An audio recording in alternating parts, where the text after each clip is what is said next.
بسم اللہ الرحمن الرحیم۔ نبی اکرم صلی اللہ علیہ وسلم کے 4 فرائض منصبی، اور ان میں سے ایک سبب حضرت ابراہیم علیہ السلام کی دعا ہے۔ دعا میں یہ بھی مانگا، یتلو علیہم آیاتک، وہ تلاوت کرے ان پر تیری آیاتیں، یعنی ان کو پڑھ کر سنائے۔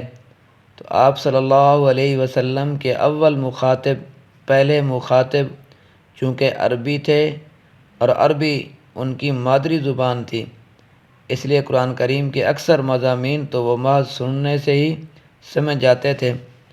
وَيُعَلِّمُهُمُ الْكِتَابَ، اور تعلیم دے ان کو کتاب کی، قرآن کریم کی وہ آیات جن کو صحابہ کرام رضوان اللہ تعالی علیہم اجمعین صرف سننے سے ہی نہیں سمجھ سکتے تھے، تو آپ صلی اللہ علیہ وسلم اس کی تفسیر کر دیتے کہ اس کا یہ مطلب اور مفہوم ہے۔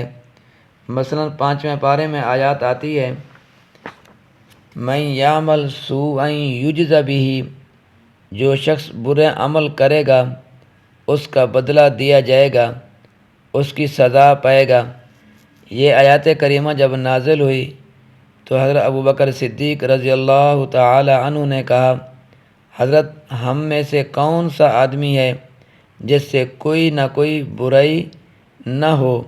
معصوم تو صرف پیغمبر کی ذات ہے، ان کے بغیر کوئی آدمی معصوم تو نہیں ہے، لہذا چھوٹی بڑی غلطی انسان سے ہو ہی جاتی ہے۔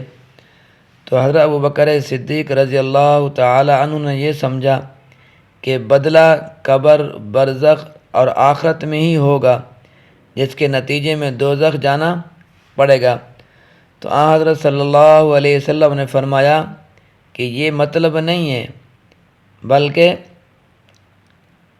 یجز بہ کا مطلب ہے کہ مومن کو دنیا میں جو تکلیف آتی ہے وہ اس کے گناہ کا کفارہ بن جاتی ہے۔ مثلا کسی کو بخار ہے، گرمی، سردی، سر درد ہے، کمر کا درد ہے، گھٹنے کی تکلیف ہے اور پیٹ میں درد ہے، کوئی تکلیف ہو یہ گناہ کا کفارہ بن جاتی ہے۔ اسی طرح چلتے چلتے جیب سے رقم گر گئی ہے، یہ بھی گناہ کا کفارہ ہو گئی، حتیٰ کہ کانٹے کا چبھ جانا اور چونٹی کا کاٹنا یہ بھی گناہ کا کفارہ ہے۔ تو آپ صلی اللہ علیہ وسلم نے تعلیم بھی دی، اور قرآن کریم کا پڑھانا اور سمجھانا یہ بھی بڑا کام ہے۔ تو ابن ماجہ جو سیاستہ کی کتاب ہے اس میں روایت ہے، حضرت صلی اللہ علیہ وسلم نے فرمایا کہ جو شخص قرآن کریم کی ایک آیات سیکھے گا بغیر ترجمے کے، اس کو 100 نفل پڑھنے والے سے زیادہ ثواب ملے گا۔ سبحان اللہ۔ اور جو شخص ایک آیات کریمہ ترجمہ کے ساتھ سیکھے گا اس کو 1000 نفل پڑھنے والے سے زیادہ ثواب ملے گا۔ سبحان اللہ۔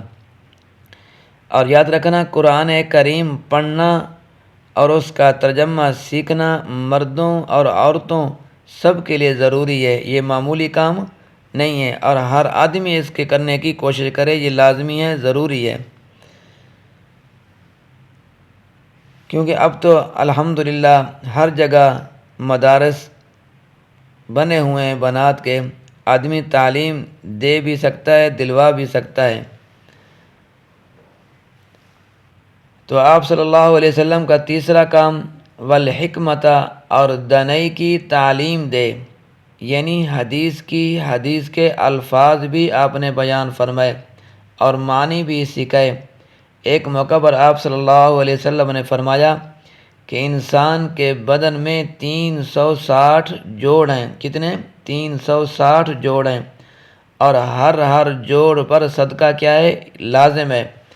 تو صحابہ کرام رضوان اللہ تعالی علیہم اجمعین بڑے حیران ہوئے اور عرض کیا، حضرت من یطیق، کیا من یطیق ذالک، کس کو اس کی طاقت ہے کہ روزانہ 360 صدقے کرے؟ فرمایا تم نے صدقے کا معنی روپیہ دینا ہی سمجھا ہے، صرف یہ معنی نہیں ہے، بلکہ ایک دفعہ الحمدللہ کہا صدقہ ادا ہو گیا۔ اسی طرح سبحان اللہ کہا، صدقہ ادا ہو گیا۔ اللہ اکبر کہا، صدقہ ادا ہو گیا۔ لا الہ الا اللہ کہا تو صدقہ ادا ہو گیا۔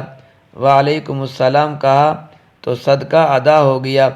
بلکہ ایک دوسرے کو ملتے وقت خندہ پیشانی سے پیش آنا، یہ بھی صدقہ ہے۔ سبحان اللہ۔ راستہ پر اینٹ یا پتھر پڑا ہوا ہو جو لوگوں کے لیے تکلیف کا باعث ہو، اس کو راستے سے ہٹا دینا بھی صدقہ ہے۔ ناواقف کو راستہ بتا دینا یا اس کو منزل تک پہنچا دینا بھی صدقہ ہے۔ اسی طرح نفلی نماز کی جماعت، ایک دفعہ درود شریف پڑھنے سے 10 نیکیاں بھی ملتی ہیں اور ایک صدقہ بھی ادا ہو گیا۔ اور اگر یہ چاہتے ہو کہ 360 صدقے ایک ہی کام میں آ جائیں تو وہ بھی ہے کہ چاشت کی نماز پڑھو۔ کس کی؟ چاشت کی نماز پڑھو۔ چاشت کی 2 رکعت پڑھو، اس میں 360 صدقے ہیں، اور نماز چاشت کے لیے مسجد میں جانا بھی ضروری نہیں ہے۔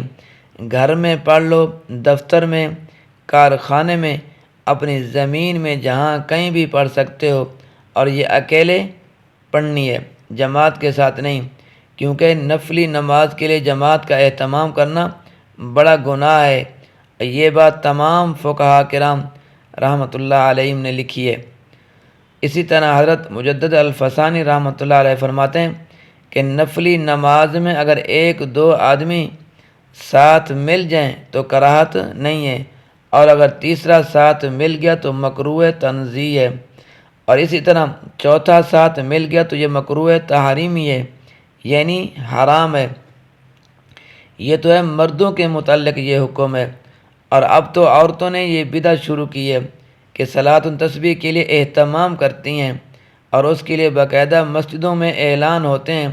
یہ تمام بدعت ہیں، اور بدعت کا گناہ تو ہوتا ہے اور ثواب نہیں ہوتا، کیونکہ بدعت سے دین کا نقشہ بگڑ جاتا ہے۔ اپنی جگہ تہجد پڑھو، اشراق پڑھو، صلاۃ التسبیح پڑھو، یہ بڑی سعادت کی بات ہے، بڑا ثواب ہے، مگر اس کے لیے اہتمام کرنا یہ بدعت ہے۔ اللہ تعالیٰ بدعت سے ہم سب کو محفوظ فرمائے، آمین۔ تو خیر، صدقے کے متعلق بیان کر رہا تھا کہ صدقہ ضروری نہیں کہ رقم اور جنس کی صورت میں ہی ہو سکتا ہے، بلکہ اللہ اللہ کرنے میں بھی صدقہ ہے۔ اور ایک اور بات یہ بھی سمجھ لیں کہ جاہلوں نے یہ سمجھ رکھا ہے کہ صدقہ کالی سری کا نام ہے، بلکہ کالی سری دینے سے سب بلائیں کیا ہو جائیں گی؟ ٹل جاتی ہیں۔ یہ بالکل سراسر غلط بات ہے۔ صدقے کا مفہوم ہے کہ غریب کی ضرورت پوری کرنا۔ غریب کو ضرورت ہے کپڑے کی، تم کالی سری اس کی جھولی میں ڈالتے ہو، وہ اس کا کیا کرے گا؟ اس کو جوتے کی ضرورت ہے، اس کے بچے پڑھتے ہیں، ان کو کتابوں کی ضرورت ہے، تو یہ ضرورت کالی سری تو پوری نہیں کرے گی۔ لہذا جو اس کی ضرورت ہے وہ اس کو دو، چاول کی اس کو ضرورت ہے وہ اس کو دو، کپڑے کی ضرورت ہے تو اس کو کپڑا لا کر دو، بلکہ بہتر یہ ہے کہ نقد رقم دے دو، اس کی جو ضرورت ہے وہ پوری کرے گا۔ تو حضرت صلی اللہ علیہ وسلم کا چوتھا کام تھا تزکیہ نفس۔ فرمایا وَيُزَكِّيهِمْ، اور ان کو پاک کرے۔ حقیقتاً تزکیہ یعنی دلوں کی صفائی تو رب کرتا ہے، آپ صلی اللہ علیہ وسلم اس کا ذریعہ تھے۔ آپ صلی اللہ علیہ وسلم کے اخلاق حسنہ اور تعلیم اور تربیت سے لوگوں کے دل صاف ہو جاتے تھے۔